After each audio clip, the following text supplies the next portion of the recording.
ஏய் மச்சான், என்னடா இவன் டல்லாவே இருக்கான்? அதான் ஆனந்த் கல்யாணம் நின்னு போச்சுல, இதுக்கப்புறம் ஆனந்த் இவனுக்கு தானே. ஜாலியா இருக்கிறத விட்டு எதுக்குடா சோகமா இருக்கான்? டேய் இருடா, ஒருவேளை இவன் ஆனந்தி பிரச்சனையில இருக்கானா இல்ல வேற ஏதாவது பிரச்சனையில இருக்கானான்னு தெரியலையே. அவன் ஏன் சோகமா இருக்கான்னு எனக்கு தானே தெரியும். எதுக்குடா? அப்பப்ப இவன்கிட்ட பிரச்சனை பண்ணிட்டு இருந்தானே அந்த குண்டு பூசணிக்கா, அவனை நினைச்சுதான். டேய் அவனை நினைச்சா? ஆமாண்டா, அவன் பண்ண டார்ச்சர்லாம் நினைச்சு பார்த்திருப்பான். அவனை ஒன்னும் பண்ண முடியலன்னு சொல்லிட்டு வருத்தப்பட்டு இருக்கான்னு நினைக்கிறேன். அப்படியா? டேய் நாம தான் அவனை அடிச்சு அக்கா பிரிச்சு ரோட்ல தூக்கி போட்டோமே, அப்புறம் என்ன? அந்த விஷயம் அவனுக்கு எப்படா தெரியும்? நம்ம சொன்னாதானே தெரியும். அப்ப வாங்கடா, நாம போய் இந்த விஷயத்த சொல்லுவோம். அப்ப அவன் ஹாப்பி ஆயிடுவான். வாங்கடா மச்சான், உங்ககிட்ட ஒரு முக்கியமான விஷயம் பேசணும்டா. அதுக்கு முன்னாடி உங்ககிட்ட ஒரு முக்கியமான விஷயம் சொல்லணும்டா. என்ன விஷயம் சொல்றா மச்சான், இவ்வளோ நாளா நான் ஒருத்தரோட பிரச்சனை பண்ணிட்டு இருந்தேன்ல. ஒருத்தரா? யார் அவரு? டேய் அதான்டா, என் ஆட்டோ கூட ஒருத்தர் எரிச்சார்ல, கொஞ்சம் குண்டா ஸ்மார்ட்டா இருந்தாரு. குண்டா ஸ்மார்ட்டாவா? யாரு? அந்த குண்டு புஸ்கானா? டேய் அந்த மாதிரிலாம் சொல்லாதடா. அவர் யார் தெரியுமா?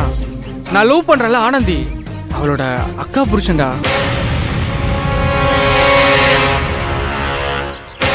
அது தெரியாம நான் வேற அவர் கூட அப்பப்போ சண்டை போட்டு ரவுடி பைய மாதிரி பொறுக்கி பைய மாதிரி நடந்துக்கிட்டேன். ஏற்கனவே எங்க லவ்ல ஏகப்பட்ட பிரச்சனை. அடுத்து என்ன பண்ண போறேன்னு தெரியல.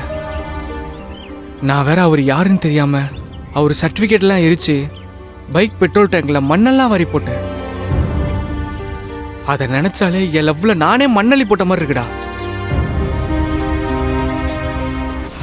டேய் என்னடா இவன் எப்படி சொல்றான்? தாண்டா எனக்கு ஒன்றும் புரியல.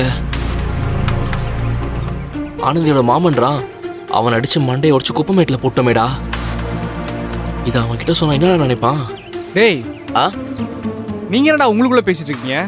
நான் எவ்வளவு பெரிய முக்கியமான விஷயம் பேசிட்டு இருக்கேன். அது ஒன்றும் இல்லை மச்சான், நீ சொல்லு. இனிமே அவரை பார்த்தா எந்த பிரச்சனையும் பண்ணாதீங்க. சரி மச்சான். இந்த பார், ஆனந்தி அப்பப்போ சொல்லுவா அவங்க அக்கா கையில பத்தி.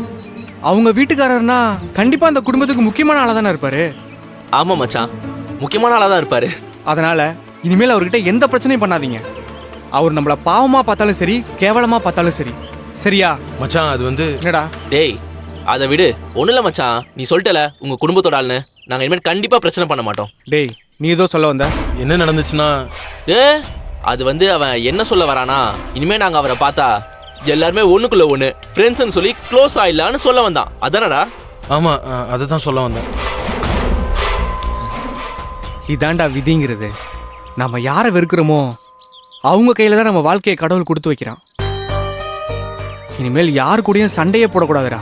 நம்ம வேலையை மட்டும் பார்ப்போம். சரிடா நான் வரேன். சரிடா. ஆமா, வந்த உடனே ஏதோ முக்கியமான விஷயம் சொல்லணும்னா என்ன விஷயம்? ஏய் அது இப்ப வேணாம்டா, இன்னொரு நாள் சொல்றோம். சரிடா, ஸ்கூல் சவாரிக்கு டைம் ஆச்சு, நான் கிளம்புறேன்.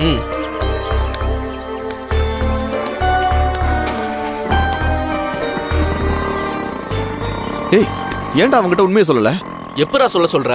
நம்ம போதையில அவனை கொஞ்ச நஞ்சமா அடிச்சு போட்டோம். அவன் இந்நேரத்துக்கு என்ன ஆனானோ எப்படி இருக்கானோ யாருக்கு தெரியும்? என்னதான் இருந்தாலும் அவன்கிட்ட உண்மையை சொல்லாம இருக்கிறது தப்புடா.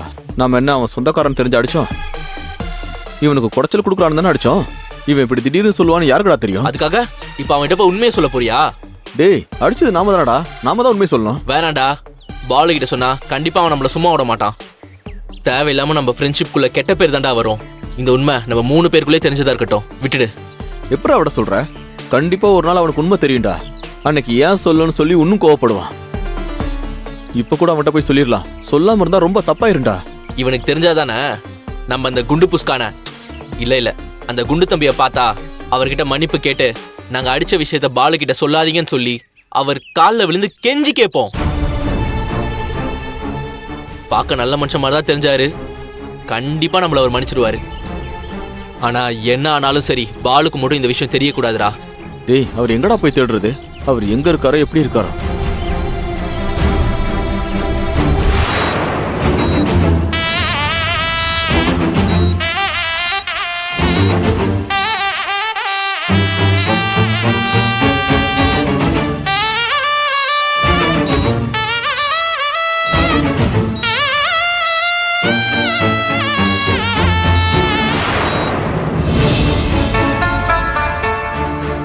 சொல்லுங்கம்மா, யார் நீங்க?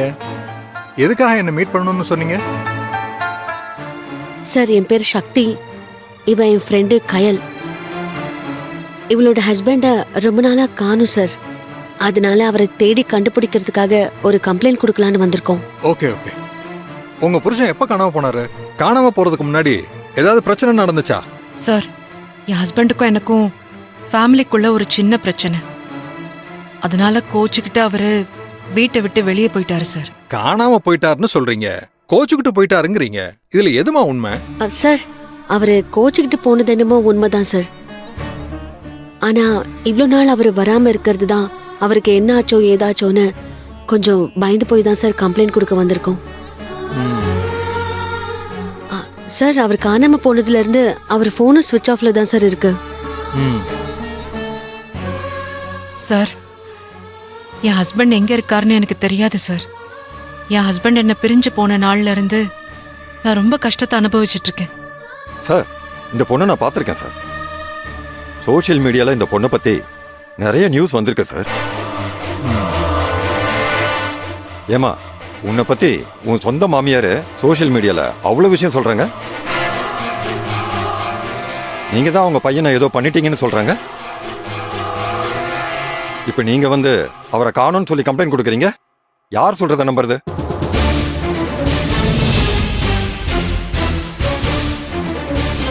நீங்க சொல்றது என்னமோ உண்மைதான் சார். சோஷியல் மீடியால இப்ப என்னை பத்தி தப்பு தப்பா நியூஸ் வந்துட்டு இருக்கு. அது என்னமோ உண்மைதான்.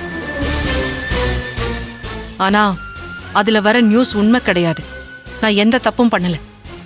என்னை பழி வாங்கணுங்கிறதுக்காக என் மாமியாரும் அவங்க கூட சேர்ந்து இன்னொருத்தனும் செஞ்ச சதி சார். என் மாமியார் என் மேல இருக்கிற கோவத்தை பழி தீக்கிறதுக்காக இப்படி எல்லாம் பண்ணிட்டு இருக்காங்க. அம்மா, உங்களை பழி வாங்குற அளவுக்கு உங்க மாமியாருக்கு என்னம்மா கோவம்? உங்களுக்கும் அவங்களுக்கும் என்னதான் பிரச்சனை? சார், அவங்க பையனும் நானும் காதலிச்சு கல்யாணம் பண்ணிக்கிட்டோம் சார். அந்த கல்யாணத்திலையும் என்னை மருமகளா ஏத்துக்கிறதுலயும் அவங்களுக்கு விருப்பமே இல்லை. அதனால என் ஹஸ்பண்ட என்கிட்ட இருந்து பிரிக்கிறதுக்காக அவங்க ஏற்கனவே நிறைய முயற்சி பண்ணியிருக்காங்க. அது எதுவுமே நடக்கல. அந்த கோவத்துல தான் அவங்க இப்போ என் வீட்டுக்காரர் என்னை விட்டு போனதுல இருந்து அவரை காணோம், நான் தான் அவரை ஏதோ பண்ணிட்டேங்கிற அளவுக்கு என் மேல பழிய போட்டு அவங்க இந்த அளவுக்கு தப்பு தப்பா என்னை பத்தி சோஷியல் மீடியால ட்விஸ்ட் பண்ணிட்டு இருக்காங்க. அவங்க பண்ண காரியத்தினால இப்ப வரைக்கும் பல பேரால அவமானத்தை சந்திச்சிட்டு இருக்கேன். Sir, please sir,